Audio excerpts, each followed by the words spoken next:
The class gathered on the front steps of the museum, where we could watch the foot traffic along Fifth Avenue.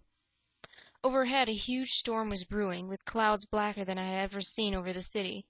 I figured maybe it was global warming or something, because the weather all across New York State had been weird since Christmas. We had massive snowstorms, flooding, wildfires from lightning strikes. I wouldn't have been surprised if this was a hurricane blowing in. Nobody else seemed to really notice. Some of the guys were pelting pigeons with Lunchable crackers. Nancy Beaufort was trying to pickpocket something from a lady's purse. And, of course, Mrs. Dawes wasn't seeing a thing.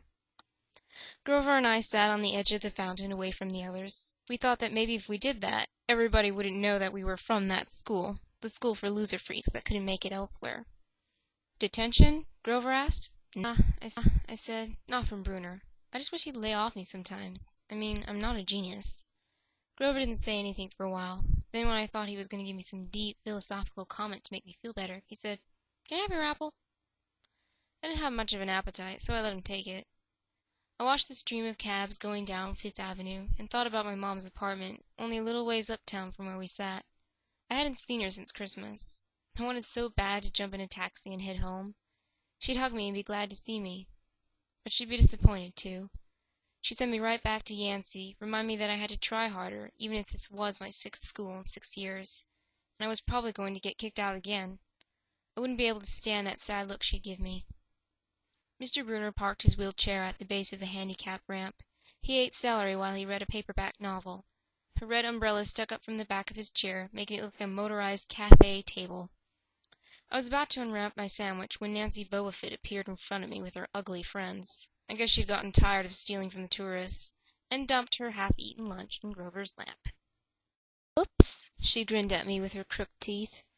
Her freckles were orange, as if someone had spray-painted her face with liquid Cheetos.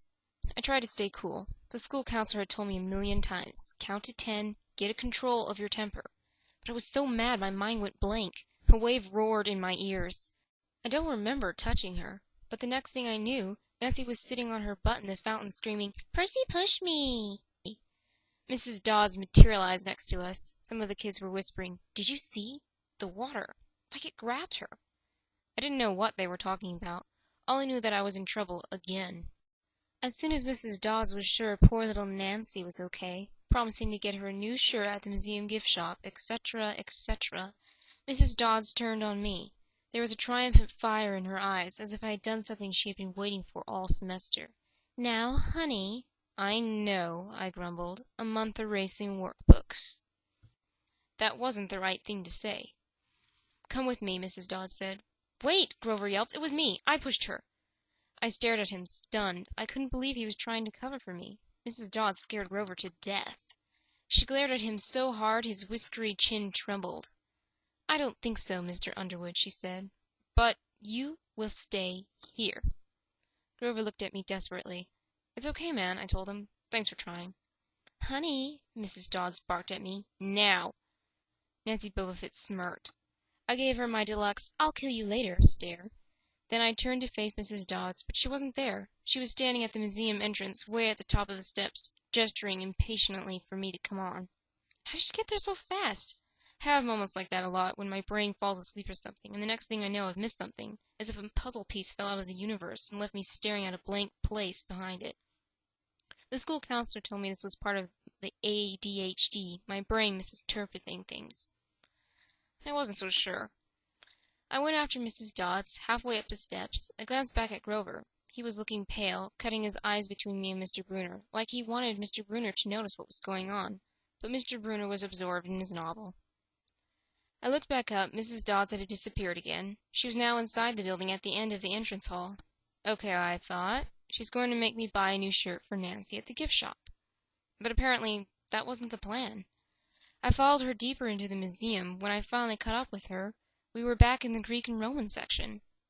Except for us, the gallery was empty. Mrs. Dawes stood with her arms crossed in front of a big marble frieze of the Greek gods.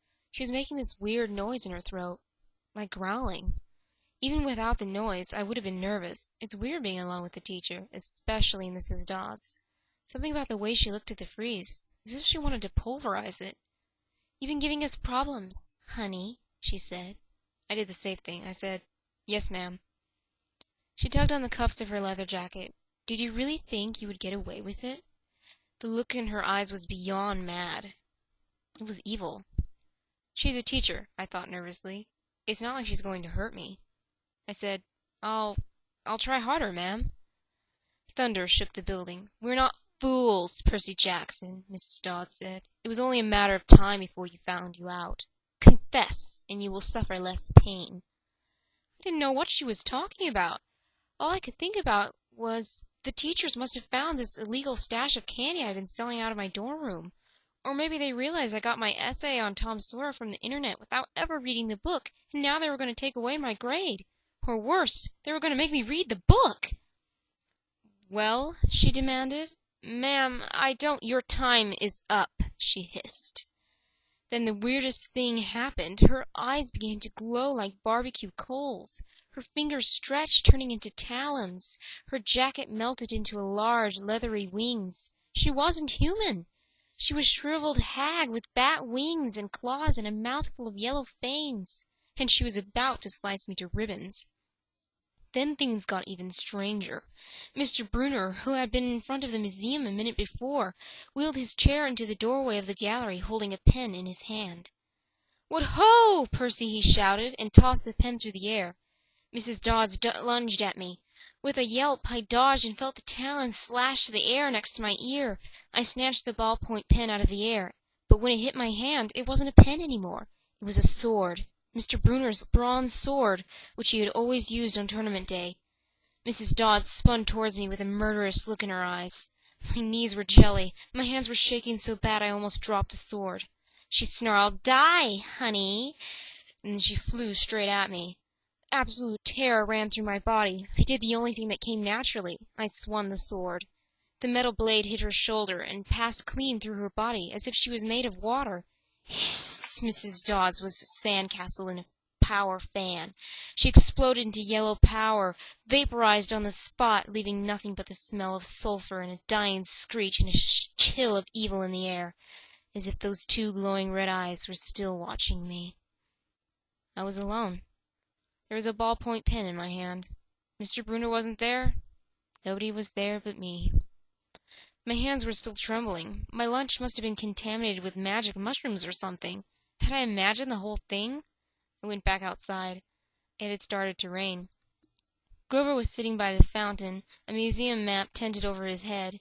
Nancy Beaufort was still standing there, soaked from her swim in the fountain, grumbling to her ugly friends. When she saw me, she said, "I hope Mrs. Kerr whipped your butt." I said, "Who?" "Our teacher, duh." I blinked. We had no teacher named Mrs. Kerr. I asked Nancy what she was talking about. She just rolled her eyes and turned away. I asked Grover where Mrs. Dodds was. He said, "Who?" But he paused first, and he wouldn't look at me, so I thought he was messing with me. "Not funny, man," I told him. "This is serious." Thunder boomed overhead. I saw Mr. Brunner sitting under his red umbrella, reading his book, as if he had never moved. I went over to him. He looked up, a little distracted. "Ah, that would be my pen. Please bring your own writing utensil in the future, Mr. Jackson." I handed Mr. Brunner his pen. I hadn't even realized I was still holding it. "Sir?" I said. "Where's Mrs. Dodds?" He stared up at me blankly. "Who?" "The other chaperone, Mrs. Dodds. The pre-algebra teacher." He frowned and sat forward, looking mildly concerned. "Percy, there is no Mrs. Dodds on this trip. As far as I know, there has never been a Mrs. Dodds at Yancey Academy. Are you feeling all right?"